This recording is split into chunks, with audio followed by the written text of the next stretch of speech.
Hey there, Bill O'Leary coming to you this Thursday as part of our Thirsty Thursday series. We've changed up the time. We were doing this at 4 o'clock in the afternoon, but due to some scheduling changes that are going to be in place for me over the next 2, 3 months, we're pushing this now. We're moving it up to noontime, so lunchtime or so on Thursday. So again, if anybody new to this, this is our Thirsty Thursday series, okay, where every Thursday I'm going to talk for a few minutes about a topic that may be of interest to you for estate planning or elder law. My firm is Legacy Planning Law Group, and that's what I do. I'm an estate planning and elder law attorney. And so, again, if you have come to the right place. So today's topic is, all right, what are the dangers and the downfalls of a sweetheart will? A sweetheart will, sometimes also known as an I love you will. So what are I love you wills? Well, these are wills that are used for married couples. And they basically say this: look, honey, when I die, everything I have is going to you, and when you die, everything going to be coming to me. Okay, I love you so much, you're getting everything. You love me so much, you're giving everything to me. Okay, so what's the advantage of a sweetheart will or I love you wills? It's simple. It's simple.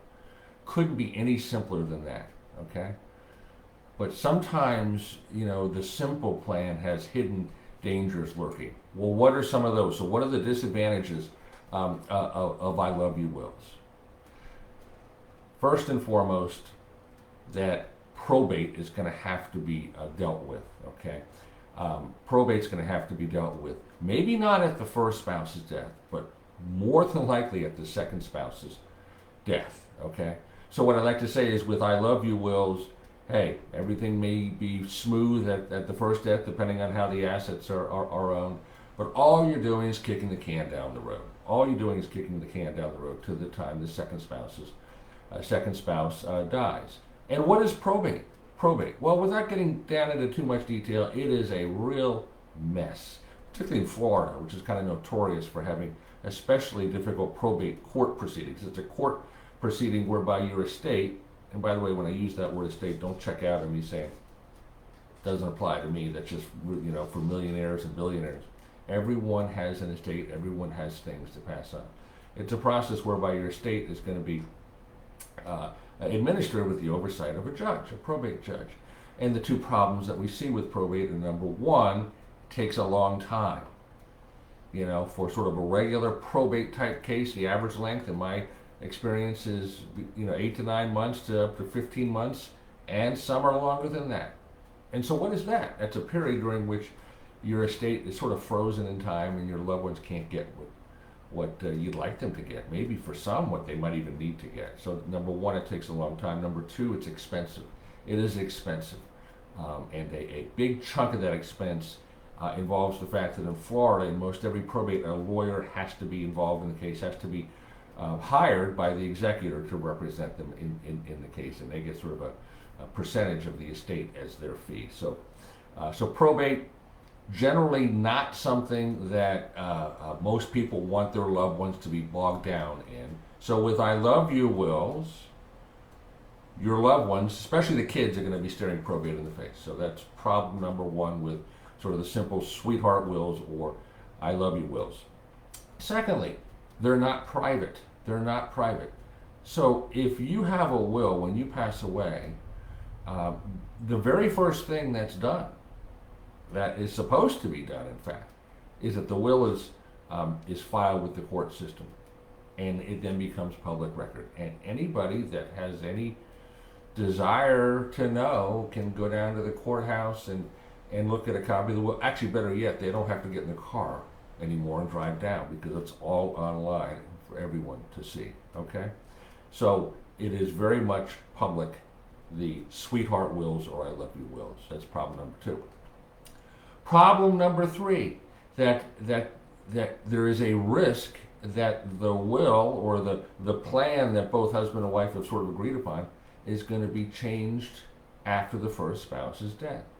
Well, when might that be sort of a very real risk? think of a couple that is in a second marriage, especially if one or both of those spouses has children from a prior marriage. Think about that.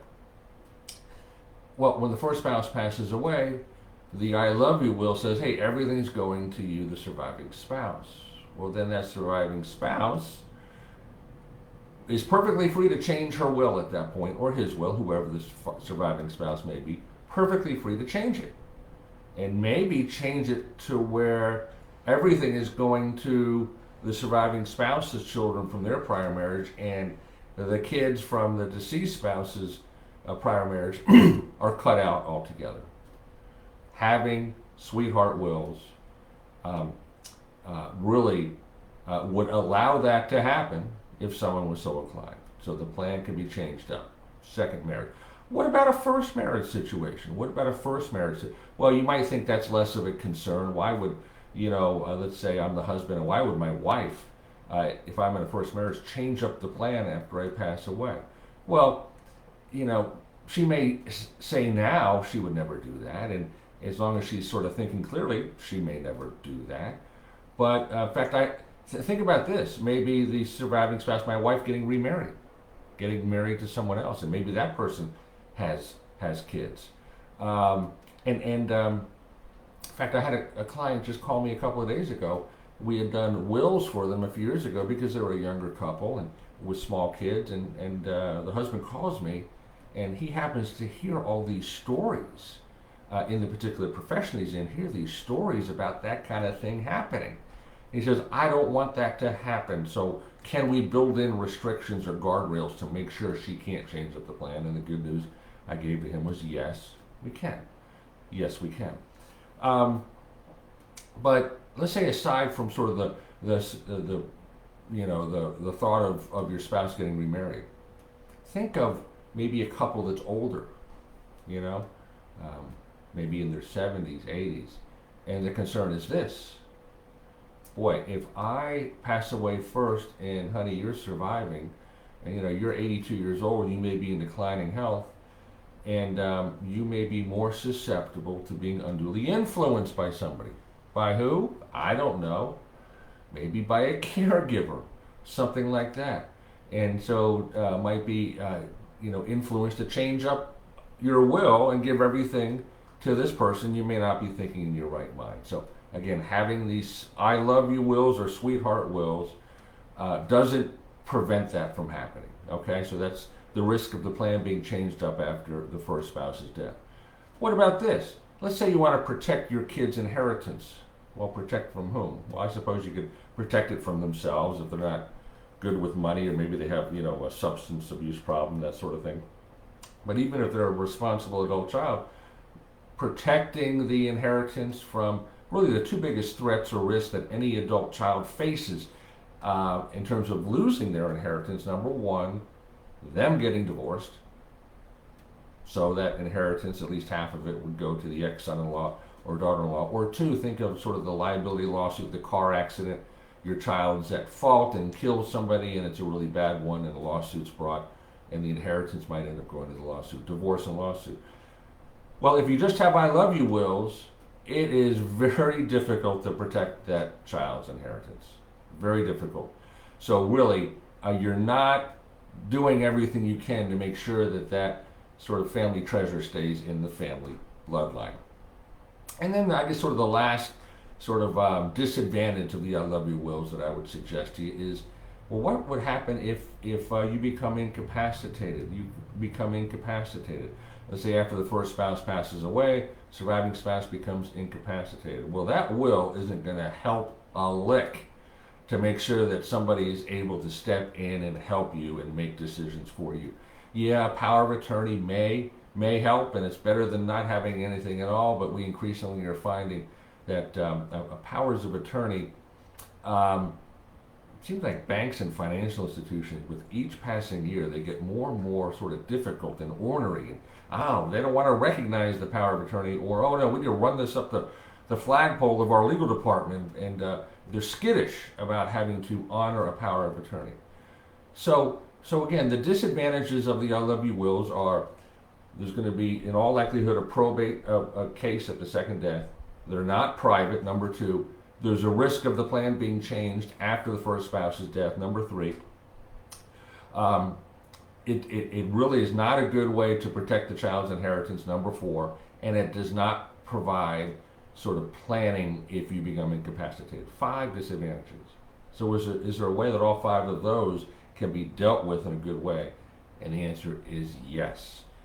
And that is by putting in place, instead of I love you wills, putting in place what's called a revocable living trust. Now, I don't have time to get into what a revocable living trust is, but think of a revocable trust as a substitute for a will, and it sort of answers 4 fundamental questions: who gets your stuff, what they get, when they get it, and how they get it. Questions that a will answer. A revocable living trust answers those same 4 questions, but in a much better way. So maybe that's a talk for a different day. What is a revocable living trust? What does it do? And what are some of the advantages? So look, I hope you've enjoyed this talk on the dangers and downfalls of a sweetheart will or I love you wills. Look, if you'd like to know more about how we can help, then I want to invite you to have a free 15-minute phone call with us. You can go ahead and book it on the Book Now, a link or button on the Facebook page. This call would actually allow both of us to see whether it might make sense for us to sort of work together, we'd be a good fit, and also for us to better understand your situation to see if we can help you. So again, you can book that free 15-minute call on our Facebook page. You can just Google us, Legacy Planning Law Group, or call the office and speak with our wonderful client service director, Cindy, at 904-880-5554. So again, hey, if you've liked this, enjoyed this video, I'm going to ask you to like it on Facebook, and better yet, if you're willing to share it and share the good news and good content, I'd love that. So again, hope you've enjoyed this talk about the dangers and downfalls of sweetheart wills. Again, next Thursday about this time, I'm going to be also talking, again, different topic about elder law or estate planning. So if you're thirsting for knowledge, you've come to the right place. So Bill O'Leary signing off for now on behalf of everybody here at Team Legacy. I want you to go make it a great day.